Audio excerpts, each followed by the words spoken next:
Three young men from America were on a trip to Mexico by boat, but their boat's engine broke down, leaving them stranded in Mexico. There, they met two brothers from their homeland. The brothers were supposed to help them return to America, but these brothers had a dangerous secret. This secret would lead all of them into serious trouble, and they would end up in one of Mexico's most dangerous prisons. Every day they spent in prison could have been their last.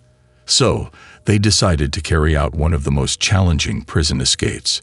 The hardships they would face in executing their plan were hair-raising, and the problems they would encounter would shock you. The story is very exciting, with fast-paced events and many surprises. Keep watching and enjoy. Our story took place in 1972.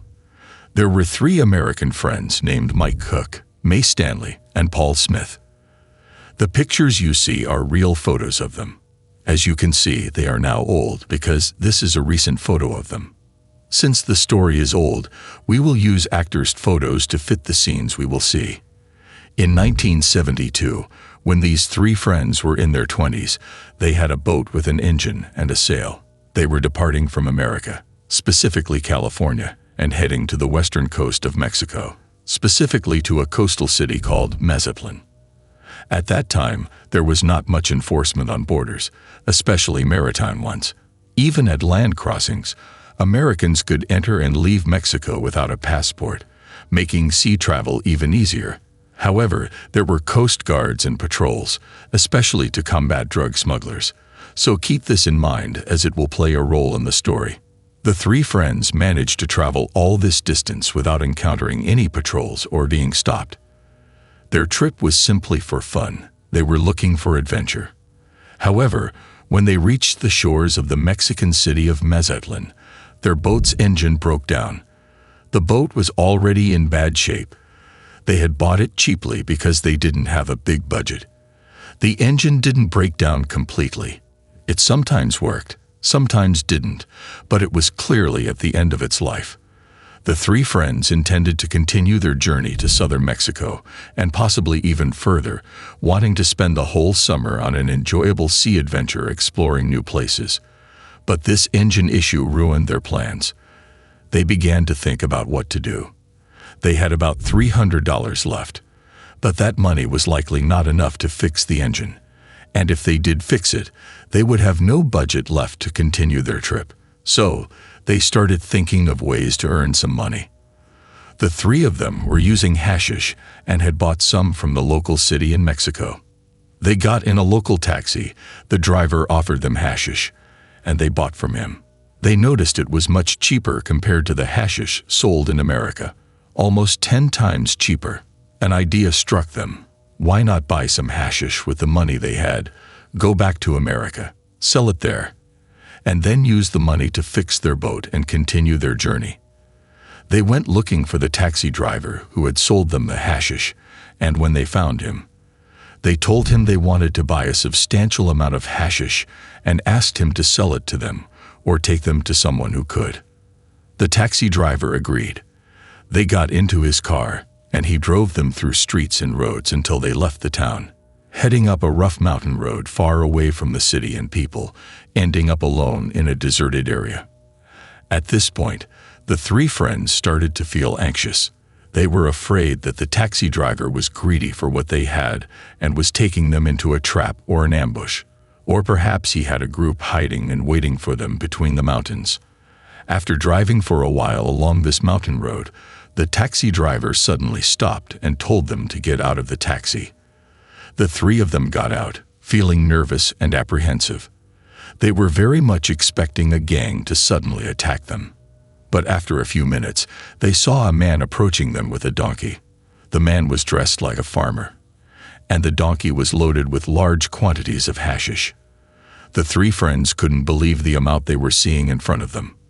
They quickly realized that this group must have expected them to buy all of this hashish, even though they only had $300, as we mentioned before. Clearly, there had been a misunderstanding between them and the taxi driver. Apparently, the taxi driver, who didn't speak English fluently, assumed they wanted to buy a massive quantity. The three friends pulled out their $300 and told them it was all they had. The taxi driver and the farmer began arguing with them. It was clear they expected more money. The argument was difficult because they couldn't understand each other, with each one trying to speak in their own language. Finally, the three friends showed them their empty pockets and said they had nothing but the $300, and if they wanted to take it, they could. After this argument, the farmer, clearly frustrated, told them, "It's ok, just give him what you have." They handed him over the $300, and he gave them all the hashish he had. They ended up with 6 bags, each full of hashish. Each of them carried 2 bags. When they asked the taxi driver to take them back, it was clear he was still angry because he likely expected a nice tip for taking them there. But now it was obvious they had no money left. So, the taxi driver just took them down from the mountain, dropped them at the edge of the town, and asked them to get out of his car. They tried to argue with him about taking them back to the coast, or the port where their boat was docked. But the taxi driver kept pointing at the bags of hashish they were carrying, as if to say he couldn't drive them through the city with those bags. If the police saw him, he would be in big trouble, and there was no incentive for him to take that risk, especially since these broke guys wouldn't pay him anything. So he dropped them at the edge of the town and left them to walk to the coast or port. The three friends walked down the street, each carrying 2 bags. As they walked, they suddenly saw a policeman standing at the corner of the street ahead of them, about 20 meters away. They stopped for a moment to discuss what to do. The bags were literally open at the top, so if the policeman walked toward them and took a look, he would see the hashish clearly. The problem was also that they stood out compared to the locals. It was obvious they were white foreigners, which would draw more attention. Mike, who was somewhat the leader, told his friends that the policeman was watching them and likely had his eye on them. If they walked away or changed direction, it might raise his suspicions, and he could follow them. Mike suggested they continue walking in the same direction and pass by him casually as if nothing was wrong. The other 2 were hesitant but agreed in the end. They had to make a quick decision to avoid raising more suspicion. So the 3 of them continued walking and passed by the policeman, even greeting him as they walked past without being stopped. The 3 friends couldn't believe how they had managed to get through that situation. At that moment, they felt it was impossible for the policeman not to stop them. But somehow, they got away. Once they reached their boat, they opened the bags of hashish and started cleaning them, removing the stems and seeds. They estimated they had around 10 kilograms left. This was a huge amount of hashish, and they needed to find a way to hide it before returning to the United States. Although no one had stopped them on their way from the U.S. to Mexico, the Coast Guard patrols were everywhere, and they could be stopped at any moment. They thought about where they could hide the hashish and remembered hearing about people smuggling it inside surfboards. They were surfers and had surfboards, along with tools for board maintenance, and they were experienced with this. They opened one of the boards and cut off the top part with a knife. The inside of the board was filled with foam, which they removed and replaced with hashish. They stuffed the hashish inside the board, then used some glue and sanding tools to restore the board to its original state, or even better. Literally, anyone looking at the board wouldn't suspect a thing, and they were very proud of the result they had achieved. Now, after they had hidden the hashish, it was time to return. Their initial plan was to go back on their broken boat, but when they tried to start the engine, it wouldn't start. They kept trying many times until it ran briefly, and then stopped after a few minutes. It was clear that the engine was done for, and even if it worked a bit, it would be a deadly risk to take it out to sea. So, they started looking for a solution. They got off the boat and began to look around for someone who could help them. That's when they met 2 men, Frank Sierra and his brother Dan Sierra. Here you see their real, modern photos, but we will use pictures of actors to represent their younger selves. These 2 brothers were Americans like them. So when they met at the shore, they recognized each other and started talking. The 3 friends told them that their boat engine had broken down and they were stranded there. The brothers told them that they had a boat and were heading back to America. And if they wanted to come along and help with the boat, they were welcome. The three friends immediately agreed. The brothers told them to get their things ready and come to the boat the next morning, and then they would set off. The three friends were, of course, happy because they finally found a way to get back to America. They would bring along the surfboard with the hidden hashish and leave their boat there, and after selling the hashish in America, they would find a way to return to the boat and fix it. Actually, if they sold that amount of hashish, they probably wouldn't need that boat again. They could buy a much better one. The three friends thought they were keeping a secret from the brothers, but what they didn't know was that the brothers were actually hiding a bigger and more dangerous secret from them. The next morning, the three friends went to the brothers' boat. There they met the brothers, sat with them, laughed and chatted. One of the brothers, Frank, even gave them some hashish, and they smoked together. The three friends felt at ease with the brothers when they started smoking hashish with them. They thought the brothers were adventurers like them, even though the brothers were older. What the three friends didn't know was that these brothers were actually major hashish smugglers, and the boat they were on was loaded with a massive amount of hashish, about 1,000 kilos, a full ton. In fact, the brothers had come to Mexico to smuggle this quantity. They bought this ton of hashish for about $30,000, and when they would sell it in America, they would likely make 10 times that amount, around $300,000. And of course, the value of money back then was lower. If we calculate it with today's inflation, $300,000 could be around $2 million today, which is a significant amount. So when the brothers saw the three friends enjoying themselves and smoking hashish with them, they confided in them. They told them they were smuggling hashish, a large amount, a full ton, and needed their help. First, they would help sail the boat, and then, when they reached America, they needed help transporting the hashish to their warehouses. The hashish was packed in wrapped bags like cubes and distributed inside the boat. Of course, a large amount like this was impossible to hide. The three friends were shocked when they heard this. There was a ton of hashish on the boat they were on. They thought they were smuggling a large amount because they had 10 kilos hidden in the surfboard. The first thing they thought about was the high risk involved. If they were caught by the Coast Guards, whether the Mexican or American Coast Guards, the punishment would be severe, especially with such a large quantity.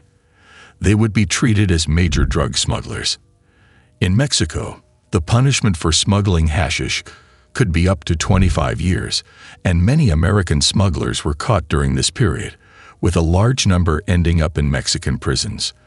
This was the first thing that came to the minds of the three friends. It would be a disaster if they were caught. But Frank, the older brother, told them they would each get $10,000 if they helped them. At this point, the three friends exchanged looks among themselves, and without hesitation, agreed, forgetting any risks involved.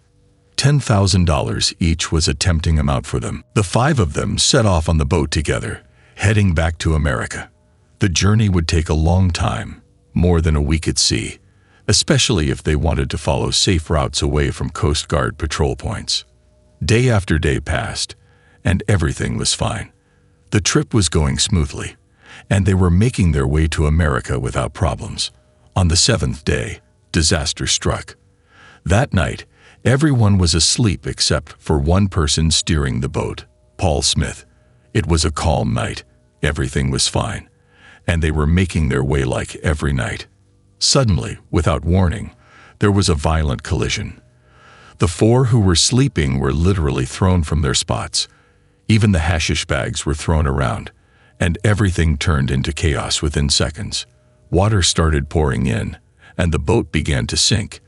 The boat had either hit a rock or something in the water. Now, each of the five people on the boat was trying to save themselves because the water rose quickly and reached their necks. They managed to get out of the boat before it completely sank, but now they were stranded in the middle of the sea, struggling against the waves in the darkness around them. They couldn't see anything, but they tried to stay afloat with the waves, as the waves would surely head towards the shore. An hour or two passed like this, and finally they heard the sound of waves crashing, meaning there was a shore ahead.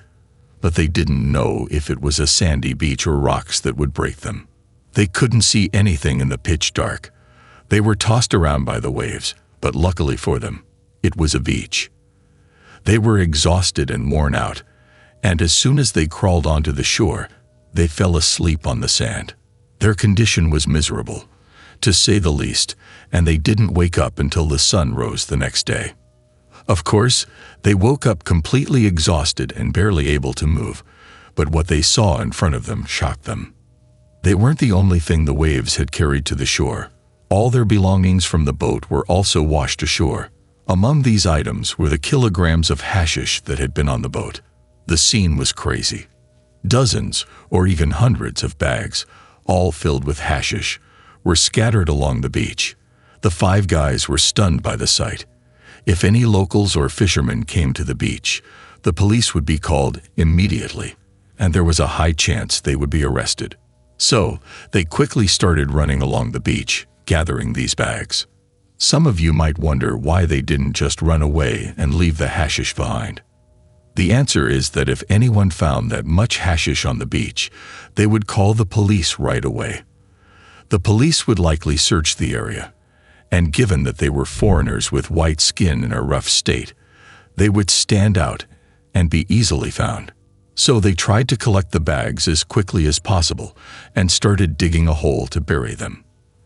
The 5 guys dug with their hands because they had no tools, but before they could dig a big hole, they saw some villagers walking along the beach. They buried as much as they could in the small hole they had dug. 3 of them continued burying the bags, while the other 2, Frank and Mike, went to greet the villagers and distract them with conversation to give their friends time to bury the rest of the bags. Frank knew a little Spanish, so he spoke to the villagers. The 3 who were burying the bags covered the hole with some sand and tree branches because they didn't have time, and the bags were almost at the edge of the hole. Anyone walking by would easily see the bags, and there were probably still other bags on the beach that they hadn't managed to gather. Frank, with his broken Spanish, asked the villagers to take them to their village, or the nearest town, and explained that their boat had sunk. The villagers had a small truck and agreed to help, so the 5 of them climbed into the truck bed. The villagers told them the nearest town was about 50 kilometers away. As the truck started moving along the forest road, the 5 began to feel relieved, thinking they had escaped the situation, and that no one would find the pile of hashish bags until they had left the area. The truck drove a long distance before suddenly stopping. The group was puzzled about what was happening, and then they heard the sound of a car approaching from the opposite direction, honking and flashing its lights, speeding towards them. The young men realized there was trouble and that they likely hadn't escaped. The car stopped in front of their truck, and several armed police officers got out, pointing their weapons at them. The 5 guys had no choice but to raise their hands and surrender to the officers. At that moment, they knew their fate in this country would be very, very bad. The police took them directly to the station and put them in a cell. It wasn't long before some officers came and dragged them one by one to meet the chief officer. In the interrogation room, they were seated in front of the officer and given papers to sign. These papers appeared to be confessions of guilt, written in Spanish, and none of them could read Spanish. Naturally, their initial reaction was to refuse, but they didn't realize they weren't in America. If any of them hesitated or tried to speak, they were yelled at, threatened, and even had guns pointed at their heads, making it clear that signing was not optional but obligatory. So all 5 of them signed the confessions under duress, knowing that by signing, they were sealing their fate. After signing, the police immediately took them to a nearby prison, a prison that was evidently tough, not because it was heavily fortified or equipped with the latest security systems, but because it was very primitive, making it more dangerous and harsher. Many Americans imprisoned in Mexican jails experienced the worst things imaginable. The prison where the 5 young men were placed was literally a jungle. They would throw you into the yard and lock the door behind you, leaving you to choose your cell and fend for yourself. It was as if they were putting a herd of sheep in a pen, and the place was overcrowded, with more inmates than the facility could handle.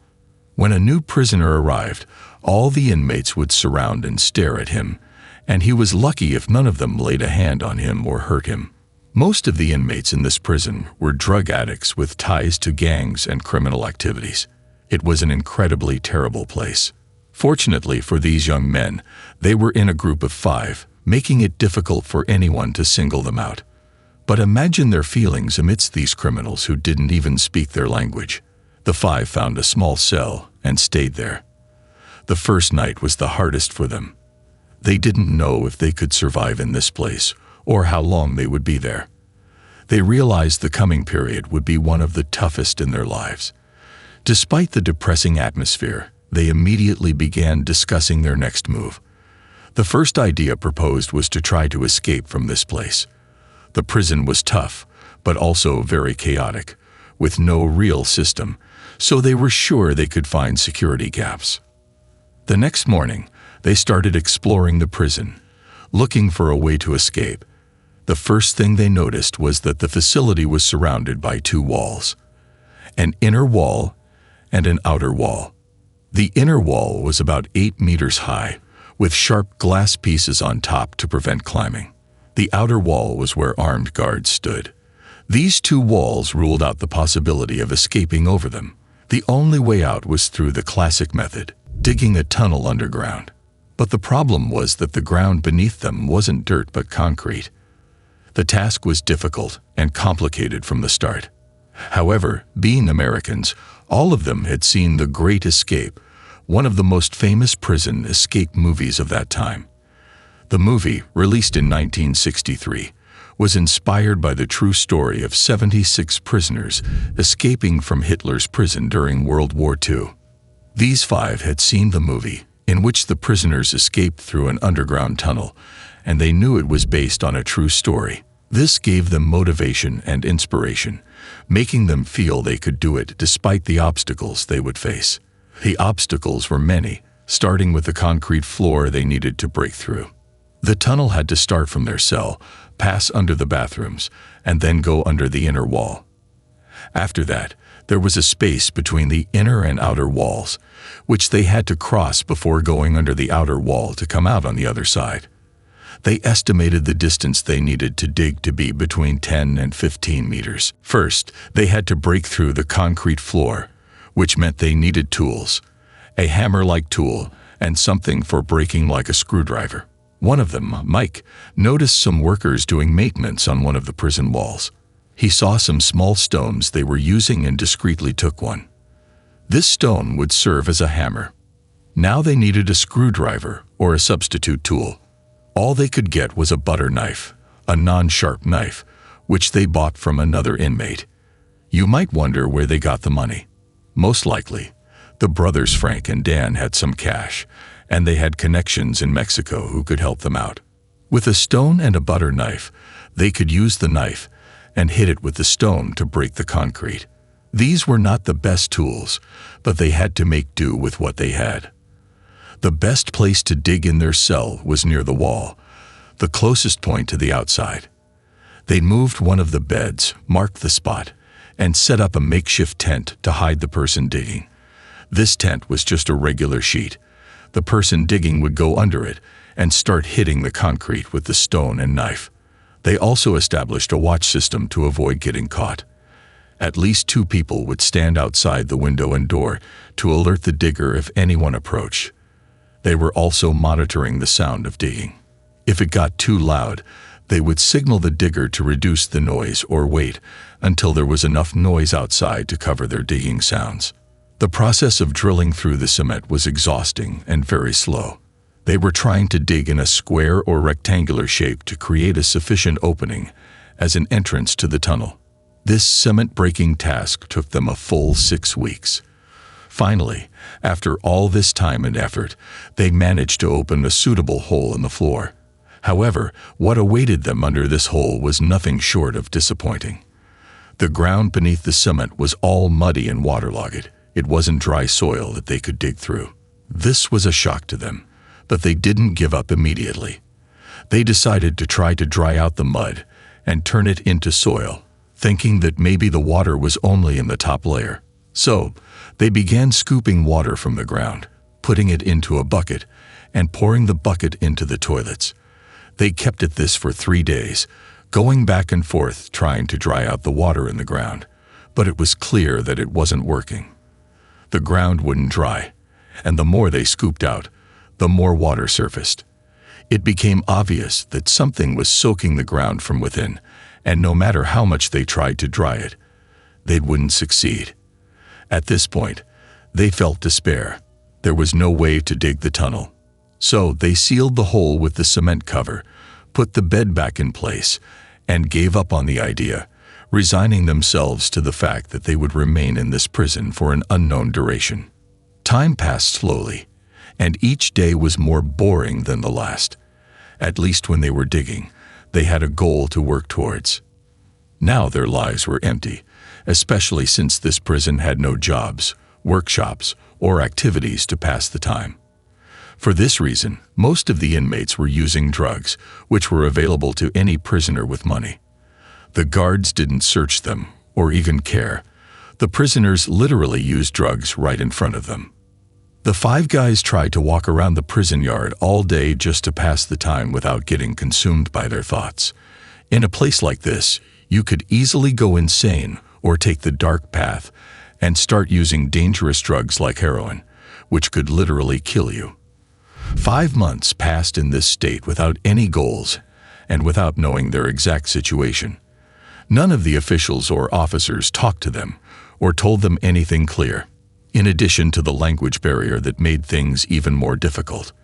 But after these 5 months, something surprising happened in prison. The water they used in the toilets and bathrooms suddenly stopped.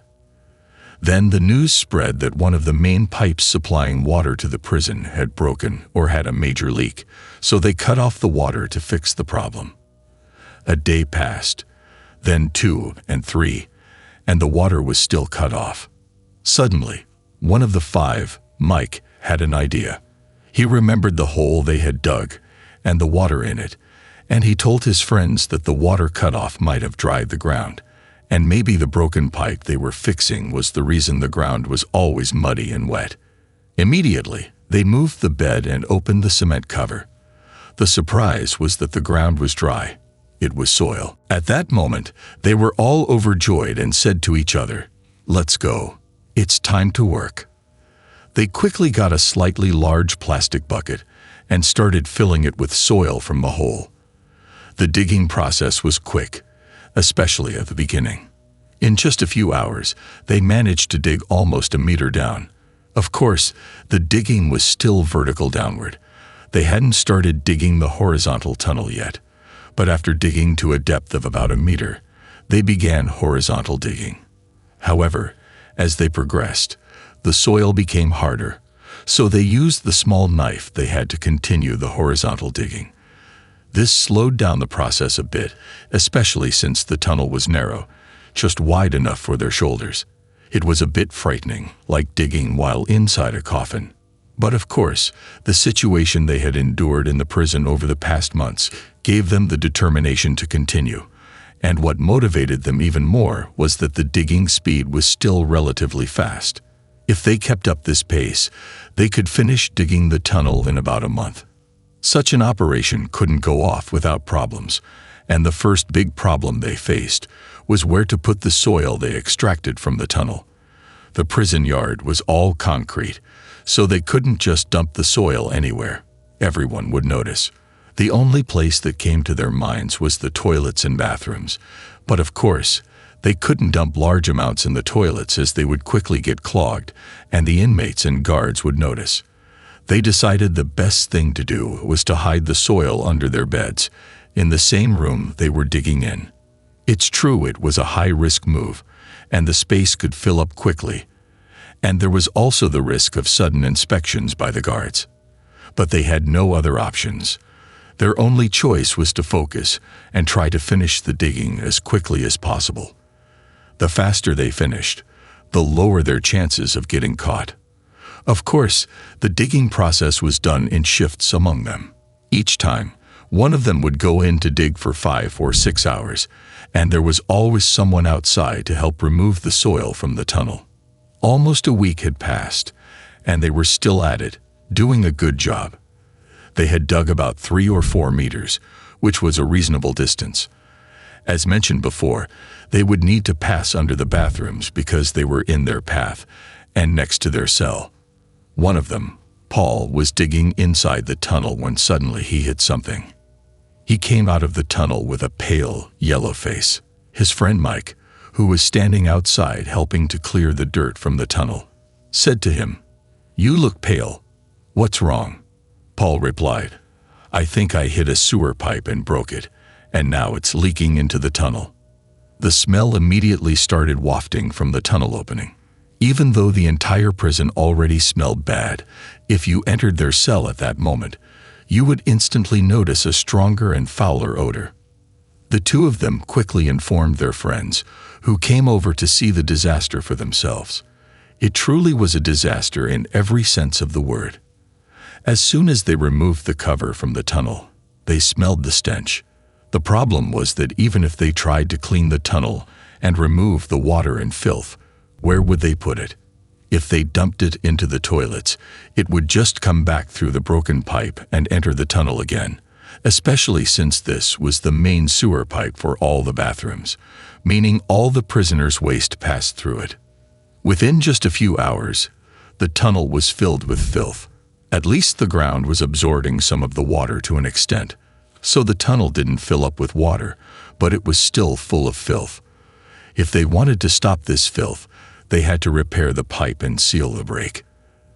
They needed to do this quickly to prevent the tunnel from filling with more filth and to avoid anyone discovering the problem. If anyone discovered that the sewage wasn't being properly managed and the smell spread everywhere, the guards might come to investigate. This would be a huge problem, and they would be exposed and spend the rest of their lives in this prison. The problem was that none of the 5 were willing to repair the pipe. Each one kept passing the responsibility to the other, and no one wanted to do the job. Seeing that they were stuck, they decided to try bringing in someone new, a 6th member who might do the dirty job. Immediately, they thought of a prisoner named Benny. Benny was also an American prisoner they had gotten to know over the past few months. He was an addict who was always stoned, and they felt he might agree to do the dirty job.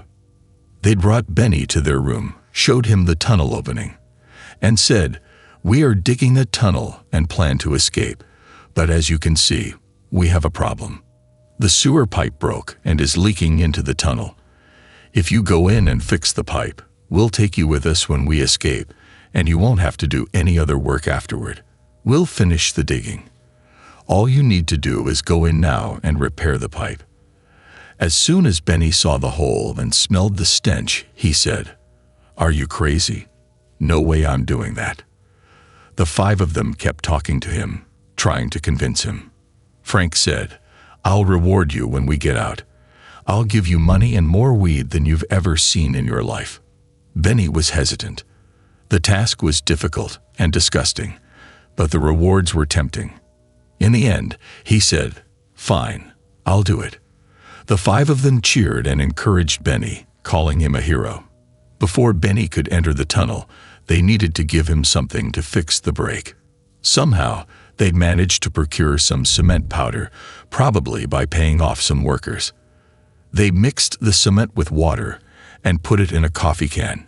Benny was supposed to take this can into the tunnel, reach the broken pipe, and seal the break with cement. The poor Benny prepared himself, took a deep breath because he obviously wouldn't be able to breathe through his nose, and entered the tunnel. It was a situation no one would envy. As he went in, he wanted to vomit from the sheer disgust, but he fought through it and made his way to the pipe. He applied the cement to the break, ensuring it was sealed tightly. They also asked him to try to gather the filth, especially the large pieces, and put them in the can on his way back out, trying to clean up as much as possible. Benny emerged from the tunnel opening, his whole body covered in filth. The others were ready with a bucket of water for him to clean himself. They eagerly asked if he had fixed the pipe, and he replied that everything was fine. Thus, Benny earned his place among the team, and their number became 6. They were all happy that they had finally solved this problem. They waited a few days for the tunnel to dry completely. Even after it dried, the smell remained terrible, but at least they could continue digging again. Of course, they lost valuable time because of this problem, and the longer it took, the greater the chance of them being discovered. Time was a critical factor, so they returned with all their strength to continue digging the tunnel. They needed to finish as quickly as possible. They continued digging day after day, working about 18 hours a day, of course, taking shifts among themselves. The tunnel reached a length of about 6 meters, and they estimated that they had bypassed the inner wall, the first wall. They were now most likely in the area between the inner and outer walls of the prison. They weren't sure about the exact length of this area. Mike had a small wooden flute, which he modified by attaching a small mirror to create a tool similar to a periscope. This allowed them to look above the ground from within the tunnel. Mike crawled to the end of the tunnel, made a small hole with the butter knife they had, and discovered they were very close to the surface. Even though they had initially dug about a meter deep, the ground levels were uneven. Importantly, they were now very close to the surface. After making the small hole, Mike used the periscope and saw they were very close to the outer wall, the wall they needed to get past.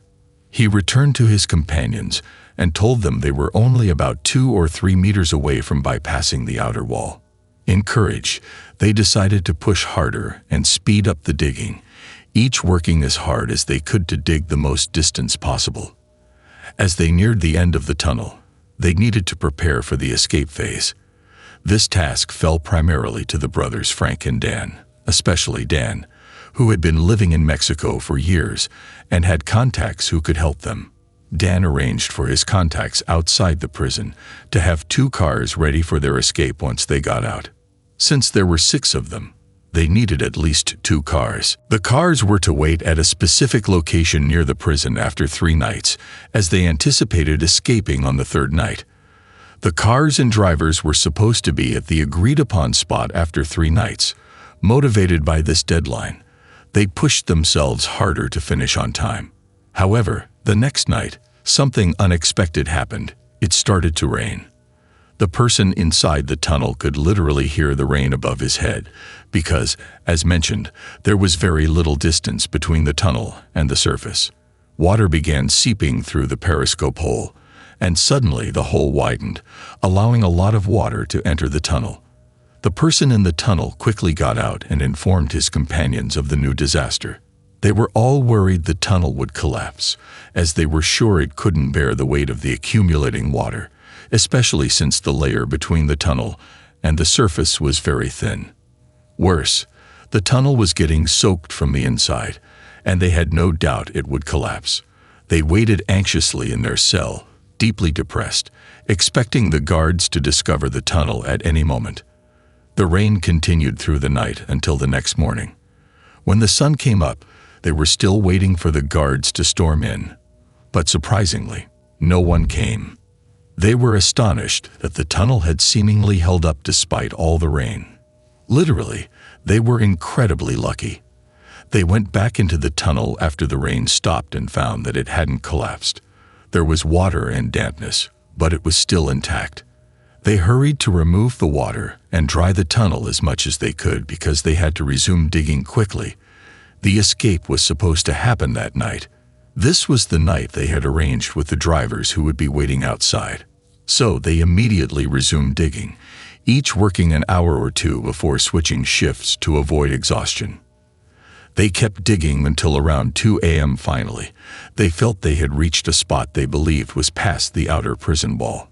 Ideally, if they had more time, they would have dug further to distance themselves from the wall and the prison, but they were out of time and already running late. So they lined up in the tunnel, one after the other, and did something clever before entering. They wore their clothes inside out, so that when they crawled through the tunnel, the inside would get dirty, and they could flip them back to appear cleaner once they emerged on the other side. The six of them crawled into the tunnel with the end still sealed, planning to open it only at the moment of escape. The person leading was Mays, who had somehow obtained a mask while in prison. His job was to open the exit at the end of the tunnel, and the mask would help protect his face from the dirt and dust that would fall as he broke through. Opening the exit was not an easy task. The ground above them was somewhat solid, so Mace kept hitting and digging with a butter knife, while his friends waited behind him in the tunnel. He continued digging for about 15 minutes until the exit finally began to open in front of him. They all got excited and happy at that moment, but when Mace poked his head out of the hole, he quickly pulled back in and told them that it was bright outside. The prism lights were literally right above them. He said that if they came out, any passerby or guard would see them immediately. His friends asked if he had seen anyone around or if the place was empty. He told them that it seemed empty, as he hadn't seen anyone. The group agreed that there was no turning back now. They had to get out. Mays was the first to climb out of the hole, followed quickly by his friends, one after the other. As soon as each one got out, they hid behind the wall to avoid being seen by any guards likely stationed above. Now all six were outside the tunnel, hidden behind the outer wall. Mays, who was in the lead, peeked around the corner to assess the situation. The area was completely exposed to the guards. They literally had to walk past the main gate of the prison to reach the street. At that moment, Mike remembered the trick they used when carrying bags of hashish, walking confidently and calmly right next to the police officer.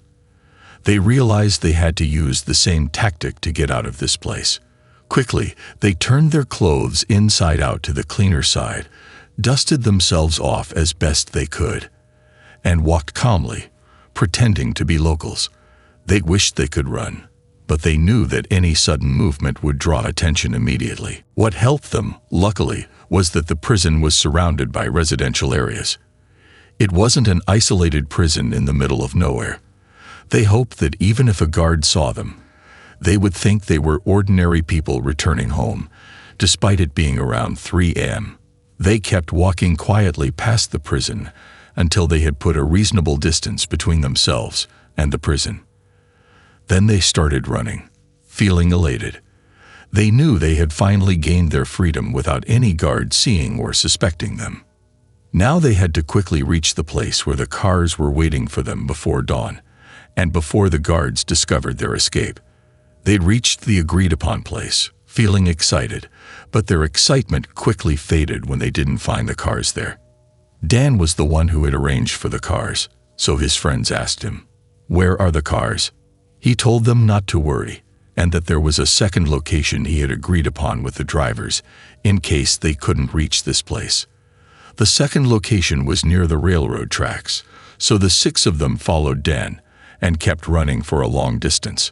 Dawn was beginning to break, and they started to worry that police patrols might begin searching for them if the guards discovered their escape. The drivers were supposed to look for them on this road next to the railroad tracks, so the six of them stood by the side of the road, waiting.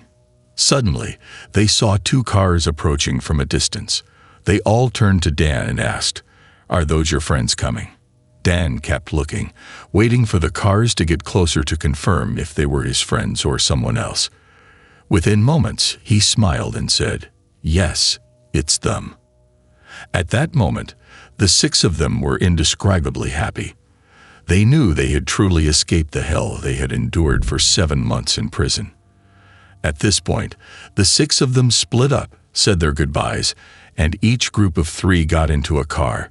The original 3 friends rode together in one car, while the 2 brothers and Benny rode in the second car. As for where they went, Benny got off after a while and went his own way, and the brothers gave him the hashish and the reward they had promised him. The 2 brothers themselves were wanted in the U.S. on charges of drug and hashish trafficking, so they headed to southern Mexico and didn't return to the U.S. As for the 3 friends, they decided to return to the U.S. and crossed the land border. They still had their passports because, even in the Mexican prison, their passports were not taken away, as these were their only forms of identification. Fortunately, their passports remained with them, and when they reached the border, the guards let them through immediately. They faced no obstacles and returned to their country safely after this ordeal and the incredible adventure they had experienced. We have come to the end of our story. Thank you so much for watching. Don't forget to like and subscribe. See you in the next video.